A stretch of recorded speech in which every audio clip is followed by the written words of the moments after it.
Hello fellow AFOLs and welcome to Long's Bricks. So I found these kind of fake Lego G.I. Joe sets at Big Lots for $3.99 each, and I thought I would give them a shot. Apparently they're from something called Forever Clever, which is a company I'm certainly not familiar with, but you can see that they come with like G.I. Joe fake minifigures and everything, so I thought let's check it out, see if they're worth anything. So we'll start off first with the Ninja Speed Cycle. It includes Snake Eyes. I mean, everyone's favorite G.I. Joe. How could this go wrong? Box is basically just the old card art. That's about 75% of the box. And then over here in the corner, they actually show off the set. It boasts that it's compatible with other brands. 44 pieces. Just kind of have standard kind of G.I. Joe logo here on the side, again with a picture of the bike and the minifigure. And then showing off some of the other sets that are available. The Sky Striker I've seen, but I don't believe that the minifigure can actually fit in the Sky Striker, so that one didn't really interest me. I went for ones that just actually looked like the minifigure was compatible with the set. Although this doesn't really look like it has anywhere for him to attach to, but we'll check it out.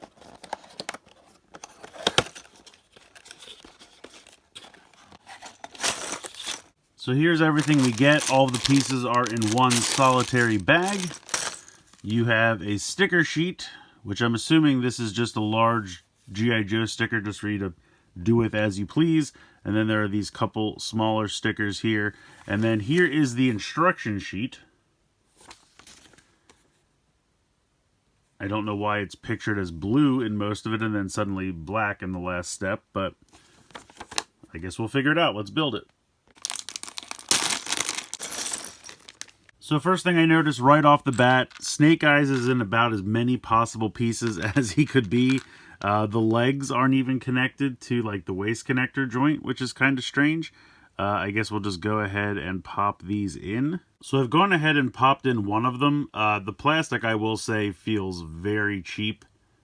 And it really didn't want to connect in all that great. And there's some flashing here, which is not really something you want to see. But connecting them in does require a decent amount of force. There we go, got that in. And there's really no directions whatsoever when it comes to assembling the minifigure. They're only for the vehicle. So hopefully I'm doing this correctly. Next we have the torso, which we'll pop this in. You can see that it's really just hollow there. So this just kind of wedges itself in there. Holds together fairly well. And then you have the legs that are able to kick. But again, they already feel very loose. You can see how easily these are moving around. Then we have the arm connections, which need to go in. They go in a little bit easier than the legs. Pop that in. We have to attach the hands as well. I don't know if it matters which way you attach the hands. They look to be fairly universal.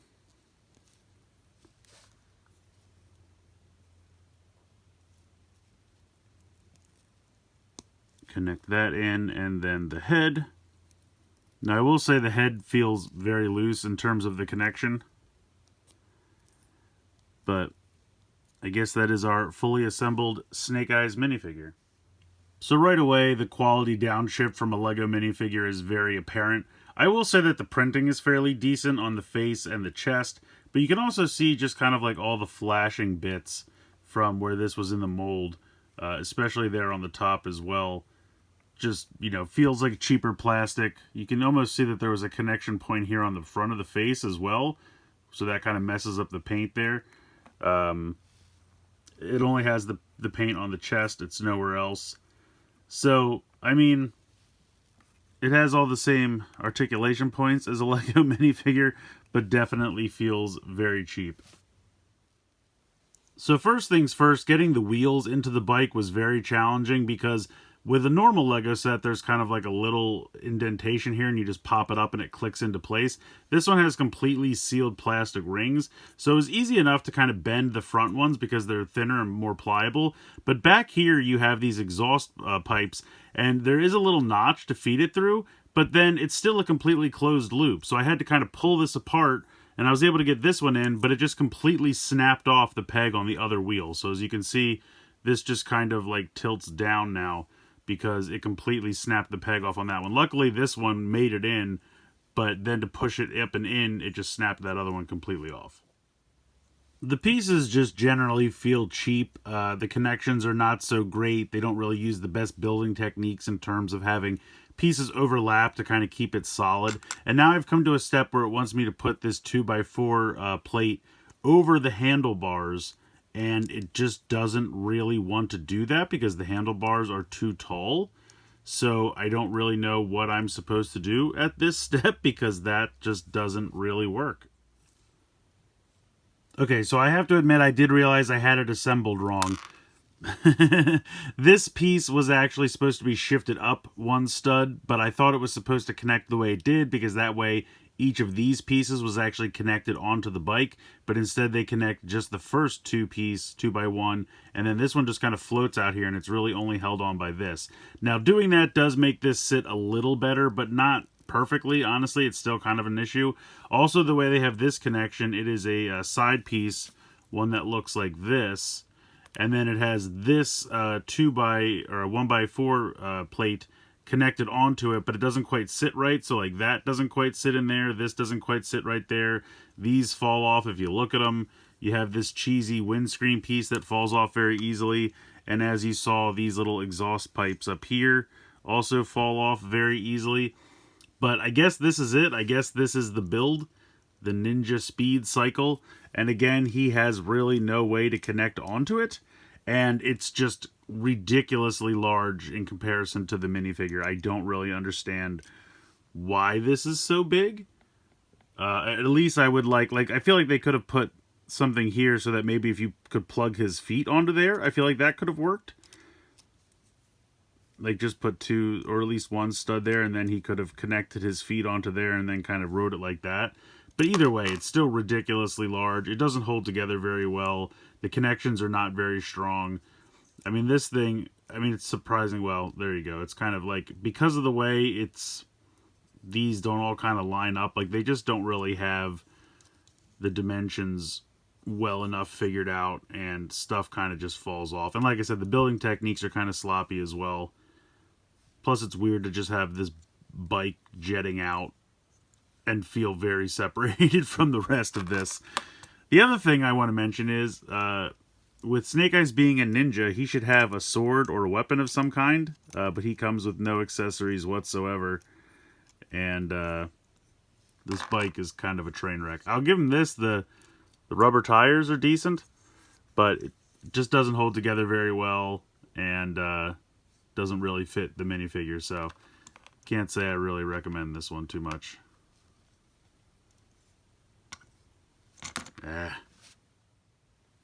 Next up, we'll try the Cobra Ferret with Storm Shadow.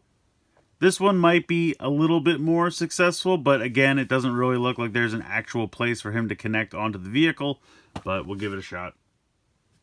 So once again, we have all the pieces in one single bag, and then we have our very, very basic instruction sheet here. And then I just realized I didn't even bother with the decals on the last one. Probably not going to bother with them on this one either, but they are included. So once again, our minifigure here arrives in a sad state of affairs. The one leg on Storm Shadow arrived pre-broken, and I will say maybe it's the white plastic, but these feel even cheaper than the pieces for Snake Eyes, which is kind of a bummer, and they don't seem to really want to connect on here very well. Storm Shadow seems a little bit cheaper than Snake Eyes. Like I said, it might have to do with the white plastic. I'm not really sure. The printing on the chest and the face is actually not bad. He does have some flashing and other problems, and the arms don't seem to want to connect in all of the way. Unlike Snake Eyes, though, I will say his head connection is very tight, which is surprising, but most of his other joints are kind of loose. The arms, especially the legs, just in general, not the best. But I do like the printing on him.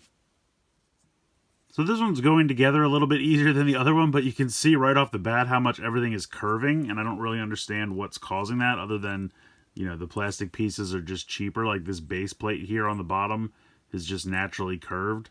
So it's connecting together a little bit better than the Ninja bike, but still there's these weird gaps and everything's curving strangely. The pieces that go in the wheels are just not really that great. Definitely a cheaper plastic, and they just kind of slide in and don't really fit. There's like a decent amount that kind of hangs out.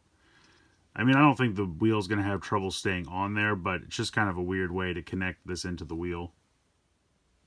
So here is the completed build. I do think this one's a little bit more successful than the other one. Certainly holds together better. You have the nice big tires rolling, which I think really work. I kind of like the little cannon off to the side.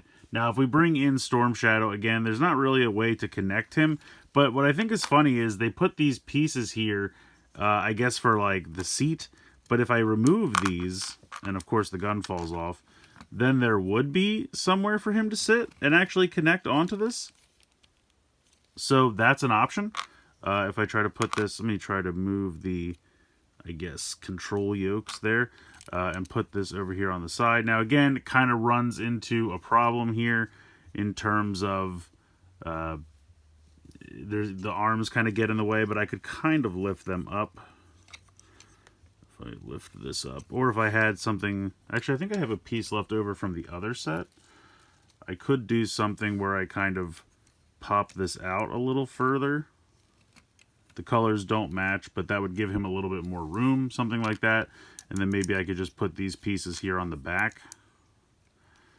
Well, that's not going to work because of, let's see what I can do here.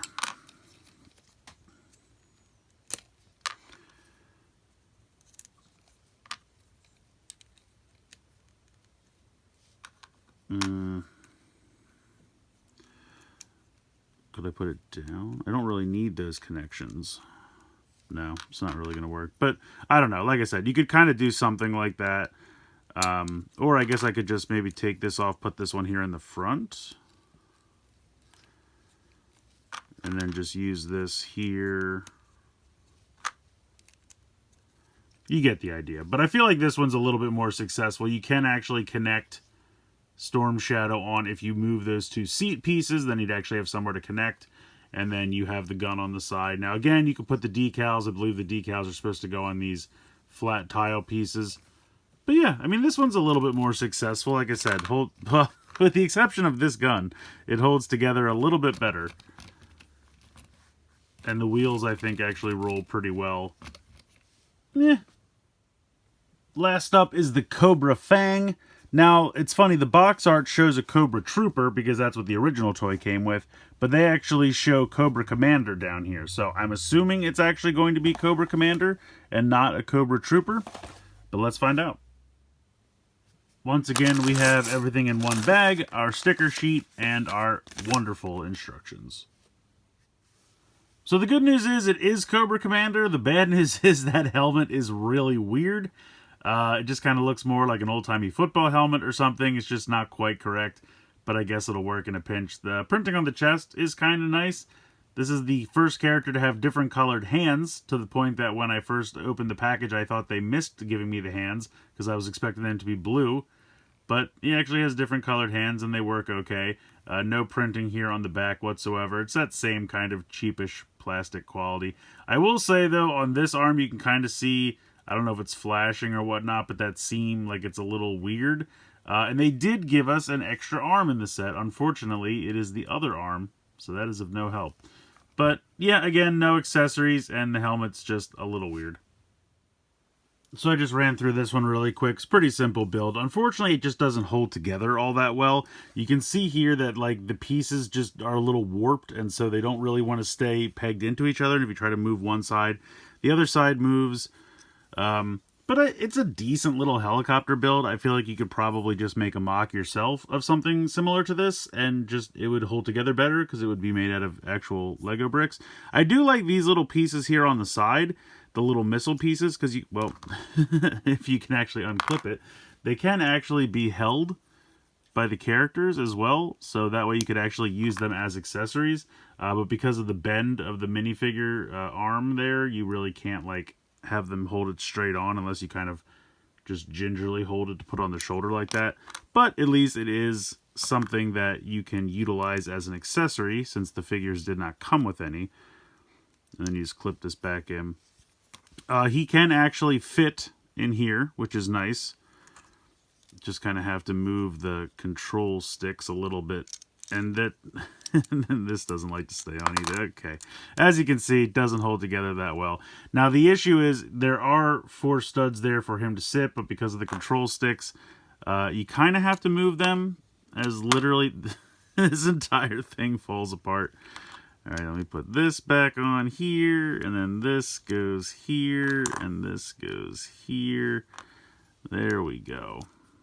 Will he fit in there now? So he'll fit in there now, but the seat is weird and kind of pitches him forward. So it's not perfect, but at least he can sit in there. So that's something. Yeah, I guess it could be worse. If it held together better, I'd be happier with it. But it just doesn't. So at the end of the day, I mean, it's good that these things are cheap because I don't really think they're all that worth it. I do think it's funny, though, that these two both have pictures of the vehicle front and center, and this one just has Snake Eyes, and I think that's very telling because they know that this is by far the worst one, and if you're picking this one up, it's literally just for the Snake Eyes little figure, because I would say that the Ninja Speed Cycle is far and away the worst. It just doesn't hold together very well. It's built very strangely. There's no way for Snake Eyes to connect to it. That's my least favorite one. The 2 Cobra ones, they're decently successful. I mean, again, both the characters can actually ride on them. If the Fang held together better, I actually think I would like it, because the little design is not terrible, honestly. I mean, I do think you could probably just mock yourself something up very similar with real Lego pieces, and then it would hold together. But the design is not bad. It just, for whatever reason, I think the pieces are warped, or it's just the way they build these things. Sometimes they just don't really take clearances into consideration and that kind of stuff. So, but it's a cool little build. Like, I kind of like the little, you know, chibi Fang aspect of it. This one could be worse. If this held together better, I actually think I would like this one a lot. The Ferret is not bad. I think it holds together the best of the 3. I like the gun on the side. I did use for whatever reason, the Speed Cycle had an extra piece, and neither of the other 2 did. And I just used that here to extend this out a little bit so it would have clearance for the minifigure. But even if you decide to take that off and then just connect this straight on here like so, it's still, as long as you have the minifigure's arms up, it shouldn't be an issue. So you could leave that on there. And again, these pieces were supposed to be where the seat is, but then he wouldn't actually be able to connect, so I just took them off and moved them around. You don't have to do that, but the rubber wheels are actually decent here on the Ferret. Rolls fairly well, and if I ever get around to putting the stickers on this, I think it would probably look even better. For $4 a piece, they are what they are. They're knockoff Lego stuff. Cheap, definitely feel cheaper in terms of the plastic. The minifigures feel cheap. Pieces came broken or snapped very easily while I was handling them. But from what I can tell, these are officially licensed by Hasbro. So I don't know why, like, if Hasbro is going to team up with somebody to do Lego sets, which sounds like a great idea, or construction sets, brick sets, whatever you want to call them, do someone better. Like, there are reputable companies out there, Mega Constructs or Mega Blocks or just Mega, whatever they're going by now. Now, obviously, Hasbro's not going to, you know, pair up with Mattel. Like, well, they have recently. That's a side issue. In any case, I understand why they're not going to go to them, but Mega, I think, would do a decent job with them, and I think their figures would be better because, you know, Mega figures are pretty solid in terms of articulation. You know, we've seen what they've done with Halo.